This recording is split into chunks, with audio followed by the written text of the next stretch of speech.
사랑하는 성도 여러분, 죄인인 우리가 어떻게 하나님의 자녀가 될 수 있는 것입니까? 죄인인 우리가 어떻게 구원을 받을 수 있는 것입니까? 그것은 가장 중요한 것이 하나님의 말씀이 여러분에게 다가왔던 것이죠. 우리는 복음을 듣고 죄인임을 알게 되었고, 비로소 하나님을 멀리하여 죄에 속해 있는 이 비참한 모습을 깨닫게 되었고, 하나님의 뜻을 알 수 있었던 것이죠. 그리고 성령께서 말씀을 깨닫게 하심으로 우리는 죄를 뉘우치고 예수 그리스도로 달려가 그에게 나오게 된 것입니다. 하나님의 은혜가 무엇이냐? 하나님이 은혜를 주신다는 것은 우리에게 하나님의 뜻을 보여주는 거예요. 우리의 죄를 사해 주시고 그리하여 우리에게 능력을 주시는 걸 말하는 거예요. 하나님은 그렇게 우리에게 은혜를 주시려고 그것을 받는 이 은혜의 방편을 세 가지 허락하셨어요.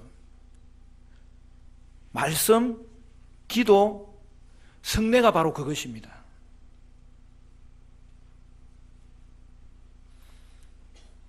오늘은 우리가 1년에 2번 세례식과 성찬식을 거행하는 성례주일입니다. 하나님의 말씀을 통해서 우리의 죄를 알게 될 때에 우리는 예수 그리스도를 바라보고 예수 그리스도에게 자백하고 죄사함을 받게 되는 거예요. 여러분, 그게 말씀의 은혜예요. 우리는 예수님이 나의 구세주 되심과 주님 되심을 기도를 통해서 고백할 수 있고, 또한 기도를 통해서 그를 영접할 수 있는 거예요. 여러분, 그게 기도의 은혜예요. 그리고 우리에게는 성례의 은혜가 있습니다. 하나님이 친히 제정하신 성례는 두 가지밖에 없어요. 세례와 성찬이에요. 예수님은 세례를 통하여서 우리에게 믿음을 주시고 또한 믿음을 더 강하게 해 주시는 거예요. 세례는 한 번 받는 것이지만 그 효력은 계속되어서 우리의 믿음은 시작될 뿐만 아니라 계속 강해지고 자라야 되는 거예요. 그리고 우리는 듣는 복음인 말씀과 함께 눈으로 보는 복음인 이 성찬을 통하여 우리의 믿음이 강해지도록 하나님은 우리에게 이 은혜의 방편을 주신 것입니다. 그러므로 세례와 성찬은 우리의 믿음을 강하게 하는 하나님의 특별한 은혜의 도구라는 사실을 기억해야 됩니다. 여러분은 여러분 자신에게 그리고 여러분 자녀들에게 바람이 뭐가 있습니까? 좋은 대학 가고 좋은 직장 얻고 좋은 배우자 얻고 또 뭐 좋은 집 사고, 그렇게 되는 것은 누구나 다 바라는 바람일 것입니다. 그러나 우리는 성도로서 우리 자신을 돌아볼 때마다 좀 더 우리에게 바라는 것은, 우리 자녀들을 생각할 때마다 좀 더 우리에게 바라는 것은 좀 우리의 믿음이 굳세졌으면 좋겠다, 좀 강해졌으면 좋겠다, 그런 바람이 있는 거예요. 제 바람도 단 하나예요. 저는 우리 교회 성도들이 굳센 믿음의 사람이 정말 모두 다 되었으면 좋겠습니다. 그래서 오늘도 우리는 우리의 믿음이 굳세어지는 이 말씀 생활, 기도 생활, 특별히 성례를 통하여서 우리의 믿음이 좀 더 강해지도록 하나님의 복된 자리에 저와 여러분을 주님이 이끌어 주신 거예요. 오늘도 성례식을 통하여 다시 한 번 더 예수님의 십자가를 묵상함으로 여러분의 믿음을 점검하시고 여러분의 믿음이 강해지는 복된 은혜가 있게 되시기를 간절히 축원합니다. 세례식과 성찬식은 예수님의 십자가를 생각하는 예식이에요. 여러분의 신앙이 십자가 위에 설 때에 여러분은 다시 일어날 수 있는 거예요.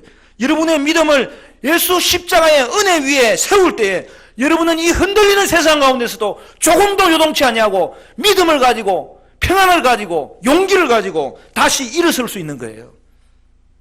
오늘 우리는 세례의 배경적인 의미를 살펴보고자 합니다. 역사적인 의미죠. 그 기원적인 의미죠.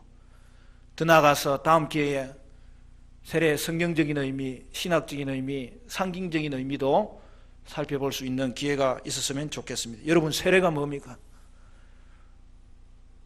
성례식마다 제가 세례에 대해서 한번 설교하고 성찬에 대해서 한번 설교하고 유아세례에 대해서 한번 설교하고 제목은 같지만 본문을 달리하면서 계속 우리가 말씀을 나누고 있는데요. 여러분, 세례가 뭡니까? 세례에 사용되는 표징을 보면 알지요. 세례에 무엇을 사용하는 겁니까? 물을 사용하는 거예요. 물은 더러운 것을 씻는 거예요. 그러므로 우리는 세례를 통하여 성도인 우리에게 주어진 이 죄사함의 은혜를 확인하는 거예요. 다시 상기하는 거예요. 죄사함의 결과가 뭡니까? 우리의 죄가 사해졌기 때문에 예수님과 우리가 이제는 연합되게 되었고 예수님과 우리가 접붙임받게 되었고 그래서 이제는 예수님의 죽으심에도 우리가 참여하고 부활에도 참여하고 예수님의 생명과 축복에도 참여하는 예수와 연합된 자가 되었다는 것이 이 세례의 근본적인 의미인 것이죠. 우리가 세례의 역사적인 이해를 위해서 살펴볼 것은 세 가지입니다. 세례 요한의 세례, 세례 요한에 의해서 받은 예수님의 세례, 그리고 예수님의 세례 명령입니다. 첫 번째, 세례 요한의 세례입니다. 여러분, 오늘 본문은 책갈피 해놓으시고 우리 다른 성경 같이 한번 읽어볼 거예요. 마태복음 3장으로 가봅시다. 우리 조금만 앞으로 넘기면 3장에 1절부터 가면 거기에 예수님을 예비하는 세례 요한의 사역하는 모습이 등장합니다. 3장 1절부터 보면 신약성경 3쪽이고요. 이렇게 되어 있습니다. 그때에 세례 요한이 이르러 유대 광야에서 전파하여 말하되 회개하라 천국이 가까이 왔느니라 하였으니 이는 선지자 이사야를 통하여 말씀하신 자라. 일러스되 광야에 외치는 자의 소리가 있어 이르되 너희는 주의 길을 준비하라 그가 오실 길을 곧게 하라 하였느니라. 이 요한은 낙타 털 옷을 입고 허리에 가죽띠를 띠고 음식은 메뚜기와 석청이었더라. 이때 예루살렘과 온 유대와 요단강 사방에서 다 그에게 나와 자기들의 죄를 자복하고 요단강에서 그에게 세례를 받더니 요한이 많은 바리새인들과 사두개인들이 세례 베푸는 대로 오는 것을 보고 이르되 독사의 자식들아 누가 너희를 가르쳐 임박한 진노를 피하라 하더냐. 그러므로 회개에 합당한 열매를 맺고 속으로 아브라함이 우리 조상이라고 생각하지 말라. 내가 너희에게 이르노니 하나님이 능히 이 돌들로도 아브라함의 자손이 되게 하시리라. 이미 도끼가 나무 뿌리에 놓였으니 좋은 열매를 맺지 아니하는 나무마다 찍혀 불에 던져지리라. 나는 너희로 회개하게 하기 위하여 물로 세례를 베풀거니와 내 뒤에 오시는 이는 나보다 능력이 많으시니 나는 그의 신을 들기도 감당하지 못하겠노라. 그는 성령과 불로 너희에게 세례를 베푸실 것이요 손에 키를 들고 자기의 타작마당을 정하게 하사 알곡은 모아 곡간에 들이고 쭉정이는 끓이지 않는 불에 태우시리라. 여기서 세례 요한의 외친 메시지가 뭐예요? 회개하라 천국이 가까이 왔느니라.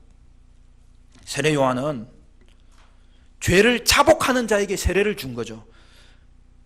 그러나 회개하지 않는 바리새인들과 사두개인들에 대해서는 뭐라고 이야기합니까? 독사의 자식들이라고 한 겁니다. 왜 그렇게 말한 것입니까? 그들에게는 회개에 합당한 열매가 없었기 때문입니다.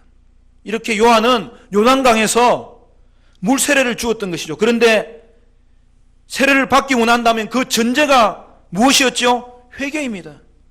왜냐하면 세례는 죄를 씻는 표징이고 증거이기 때문입니다. 그러므로 세례는 우리가 회개함으로 하나님 앞에 우리 자신을 고백하고 그로 인하여 용서함을 받고 하나님과 연합되는 표징인 것입니다. 복음을 선포하면 죄인이 복음을 받아들이고 죄사함을 받는 거예요. 복음이란 우리가 그리스도의 피에 의해서 죄를 씻음받게 되었다는 것을 보여주는 것이죠.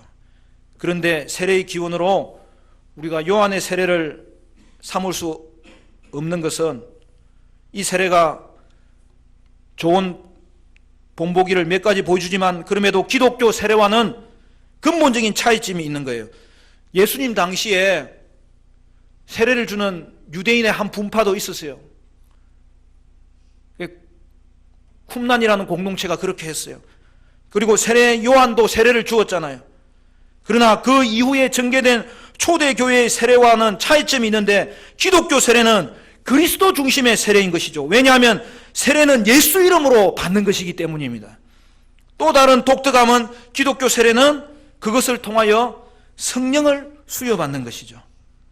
하나님이 예수 이름으로 세례받을 때 성령을 선물로 주십니다. 그러므로 인하여 이제는 우리는 더 이상 죄의 종이 아니고 새로운 피조물이 되는 것이죠. 한국 초대교회에 유명한 목사님 중에 김익두라는 목사님이 계세요. 그 목사님은 예수 믿고 회개한 다음에 맨 처음으로 사람들에게 부고장을 돌렸어요. 김익두는 죽었다.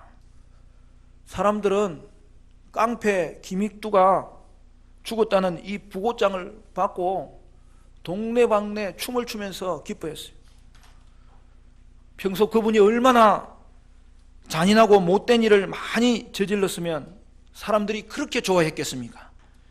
그런데 어느 날 사람들이 많이 있는 시장 한복판에 그 죽었다던 김익두가 나타났어요. 목사가 되어서 새까만 성경책 하나 들고 있었던 것입니다. 그의 등장에 사람들이 놀라기도 했지만 어떤 사람은 시험해 보려고 옆에 있던 물동이에 물이 가득한 것을 보고 그 물을 김익두 목사님에게 퍼부었습니다. 그는 아무렇지도 않다는 듯이 물을 툭툭 들고는 물 끼얹은 사람을 쳐다보면서 이렇게 말했습니다. 당신은 옛날 김익두가 죽었다는 것을 기뻐하십시오. 그렇지 않고 살았다면 당신은 요절이 났을 것입니다. 여러분, 이것이 예수 이름으로 받는 세례의 의미입니다. 로마서 6장 11절에 이와 같이 너희도 너희 자신을 죄에 대하여는 죽은 자요 그리스도 예수 안에서 하나님을 대하여는 산 자로 여길지어다. 여러분은 죄에 대하여 예수와 함께 십자가에 죽은 자이고 그랬기 때문에 또한 예수와 함께 하나님에 대하여 그의 부활하심과 함께 살은 하나님의 사람이 되었기 때문에 오늘 이 땅을 살 때에도 여러분은 죄에 대해서는 죽은 자요 하나님에 대해서는 산 자로 이 땅을 믿음으로 살아가는 복된 성도들 되시기를 간절히 부탁합니다. 두 번째, 예수님에 의해서 받은 세례 요한에 의해서 받은 예수님의 세례입니다.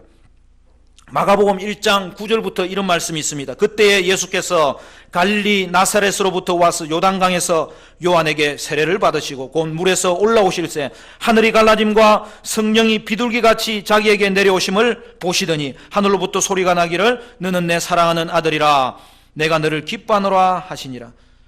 여러분, 이것은 예수님께서 요단강에 가셔서 세례 요한에게 세례를 받는 장면이에요. 예수님께서 물에 잠겼다가 올라오실 때 하늘이 갈라지고 성령이 비둘기같이 그에게 임했어요. 그리고 하늘에서 음성이 들렸어요. 이는 내가 사랑하는 아들이라 내가 너를 기뻐하노라. 여기 보면 세례 시에 성령이 주어지는 것을 볼 수 있는 거죠. 예수님은 이 땅에 오셨을 때 바로 사역을 감당하지 않으시고 먼저 세례를 받으신 것을 볼 수 있어요. 세례란 나의 죄 아래 굴복하여 죄를 용서받는 거잖아요. 여러분, 예수님은 그런데 죄가 없잖아요. 그럼에도 불구하고 그는 세례를 받으셨고 세상의 죄에 굴복하셔서 우리와 같이 되셨어요. 왜 그렇게 하셨어요? 예수님이 세례 받으심은 자신의 죄 때문이 아니라 인간의 죄를 짊어지기 위해서 요단강의 물에 잠기셨던 것이죠. 그러므로 예수님은 우리가 통상적으로 말하는 그냥 위인이 아니에요. 선생님이 아니에요. 그는 하나님의 아드님이세요. 독생자세요. 하나님이 친히 예수님을 향하여 음성을 말씀해 주셨습니다. 이는 내 사랑하는 아들이요 내가 너를 기뻐하노라. 오늘 그 예수님이 그 이름으로 세례받는 자를 죄를 사해 주시고 그에게 성령을 허락하여 주십니다. 세 번째, 예수님의 세례 명령입니다. 여러분, 세례의 배경을 우리가 이해할 때에 직접적인 근거는 바로 이것입니다. 오늘 읽은 본문 말씀에 정확하게 기록되어 있는 것이죠. 18절, 19절, 20절 우리 같이 한번 읽어볼까요? 마태복음 28장 18절, 19절, 20절 다 같이 시작. 예수께서 나와 말씀하여 이르시되 하늘과 땅의 모든 권세를 내게 주셨으니 그러므로 너희는 가서 모든 민족을 제자로 삼아 아버지와 아들과 성령의 이름으로 세례를 베풀고 내가 너희에게 분부한 모든 것을 가르쳐 지키게 하라. 볼지어다 내가 세상 끝날까지 너희와 항상 함께 있으리라 하시니라. 예수님은 십자가에서 죽으시고 부활하신 이후에 성천하시기 직전에 제자들에게 이 말씀을 주신 거예요. 이 말씀을 주신 분은 하늘과 땅의 모든 권세를 가지신 예수님으로 말씀하신 것입니다. 그것은 가서 모든 민족에게 가서 제자를 삼아 뭐라고 했어요? 세례를 주라는 거예요. 세례를 준 다음에는 어떻게 하라는 거예요? 가르쳐 지키게 하라는 거예요. 이것이 교회에 주신 사명이라는 거예요. 그리고 이 사명을 행할 때마다 주님이 무슨 약속을 해주십니까? 예수님은 세상 끝날까지 성도 여러분과 함께 하시겠다는 거예요. 따라서 초대 교회의 세례 실제는 부활하신 주님께서 명하신 이 세례 명령에 근거하고 있는 것입니다. 사랑하는 성도 여러분, 여러분은 부활을 믿습니까? 그러면 부활이 여러분에게 주는 의미가 뭐예요? 부활은 무엇보다도 예수의 죽음은 공허한 죽음, 헛된 죽음, 이상한 죽음이 아니라 정확하게 그가 말씀하셨던 대로 우리 죄를 사하는 구속의 죽음인 것을 부활이 확정해 주신 것이죠. 그러므로 우리는 예수님이 하나님의 아들이심과 우리에게도 부활이 있음을 알게 해주시는 것이죠. 따라서 세례는 예수님이 정하시고 우리에게 그것을 행하라고 명령하신 일입니다. 어떤 분은 예수를 믿으면서도 세례를 미루는 분이 계십니다. 요즘 애들 말로 그것은 아니지. 예수님께서 명하신 일이므로 우리는 세례를 받아야 되는 거예요. 물론 물세례는 예수를 믿음으로 성령을 수여받는, 즉 성령 세례를 받은 자에게 행하는 거예요. 그러나 세례는 믿는 자가 자신의 신앙을 교회 앞에서 공개적으로 고백할 때에 그 믿음을 통하여 다시 한 번 더 자신의 믿음이 새롭게 되는 중요한 은혜가 있는 것이죠. 믿음이 강화되는 거예요. 그리고 이 예식을 보면서 참여하는 자도 자신의 세례를 기억해내면서 다시 한 번 더 우리의 죄가 예수 그리스도에 의하여 사해진 것을 확인하고 고백함으로 다시 한 번 더 자신의 믿음도 새롭게 되는 일들이 이 세례를 통하여서 이루어지는 것이죠. 사랑하는 성도 여러분, 저와 여러분은 예수 십자가의 은혜로 말미암아 우리의 모든 죄가 사해졌습니다. 그리고 우리는 예수님과 이제는 접붙임 받아서 연합되어서 이것 또한 세례의 의미인데 그의 죽으심이 나의 죽으심이 되었고 그의 부활하심이 나의 부활이 되었고 그의 생명이 나의 생명이 되었고 그의 축복이 나의 축복이 된 줄로 믿습니다. 그러므로 여러분, 우리는 세례식을 거행할 때마다, 성찬식을 거행할 때마다 이미 우리는 하나님의 자녀로서 구원받은 백성으로서 이미 복을 받은 거예요. 그리고 하나님의 함께 하심으로 우리에게 향한 놀라운 그 계획을 이루실 것을 우리는 확신하면서 주와 함께 이 길을 걸어가는 거죠. 그러므로 사랑하는 성도 여러분, 이 세상 살아갈 때 이 성찬의 떡과 잔을 받으면서 세례식을 거행하는 이 자리에 참여하면서 저와 여러분은 이미 복받은 자로 이 땅을 사시기를 바라고, 세상의 것을 가지려는 데 애쓰지 말고 세상에 베풀기를 애쓰고, 때로는 우리가 죽기까지 세상을 위하여 하나님께 정말 중보하며 사랑하며 그들을 품는 그러한 심정으로 이 땅을 살아갈 때 우리의 삶의 역사의 발자취는 하나님의 구원의 또 다른 역사를 일으키게 하실 줄로 믿습니다. 오늘 세례를 준비하며 학습받는 성도님, 세례받은 성도님, 성례를 통하여 예수님의 십자가의 은혜로 제사함을 받고 성령으로 거듭난 이 징표를 다시 한 번 더 확인하는 사랑하는 성도 여러분, 이 일을 통하여 여러분은 굳센 믿음의 사람으로 이 땅 살아가는 복된 은혜가 있게 되시기를 주님의 이름으로 간절히 축원합니다.